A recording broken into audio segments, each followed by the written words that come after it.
আমরা আগামীর দেশটা যুব সমাজের হাতে তুলে দিতে চাই। যুবকরা সব রেডি হয়ে যান, আমরা প্রস্তুত দিয়ে দেওয়ার জন্য, এখন নেওয়ার জন্য যুবকদেরকে রেডি হতে হবে। আমি সবার জন্য আল্লাহর উপর ভরসা করে কাজ করতে চাই।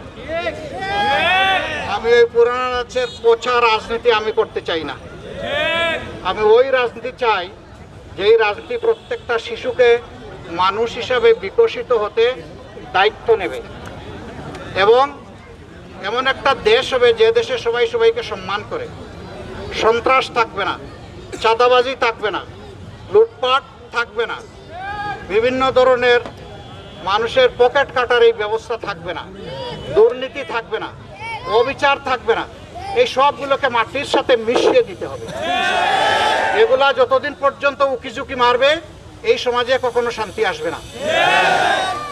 আমরা ইনশাআল্লাহ একটা ঐক্যবদ্ধ দেশ এবং বিশেষভাবে একটা ঐক্যবদ্ধ মিরপুর এবং কাফরুল গঠন করবো ইনশাআল্লাহ।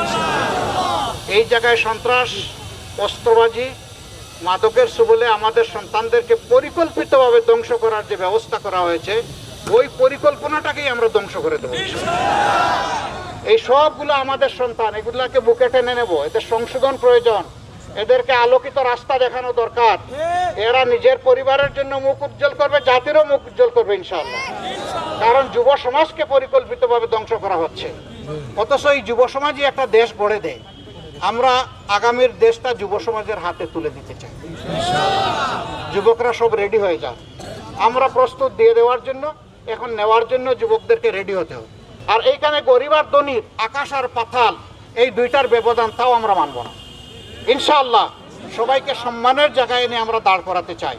আমরা বিশ্বাস করি দেশে দুর্নীতি, চুরিচামারি, লুণ্ঠন, চাঁদাবাজি বন্ধ হলে 1 বছরের ভিতরে দেশের চেহারা পাল্টাবে 25%, আর 5 বছরে পাল্টাবে ইনশাআল্লাহ 100%।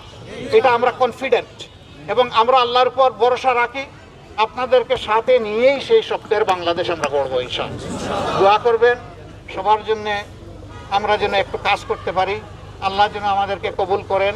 আমাদের নিজস্ব কোনো এজেন্ডা নাই, আমরা জনগণের সম্পদে হাত দিব না, আমরা কোনোদিন দেইনি। এটা আমাদের খাসলতের সাথে, চরিত্রের সাথে যায় না। আমরা বরঞ্চ জনগণের আমানতটা তাদের কাছে পৌঁছে দিতে পারলেই আমরা অন্তরে আনন্দ অনুভব করি। আমরা যেন সেইটা পারি।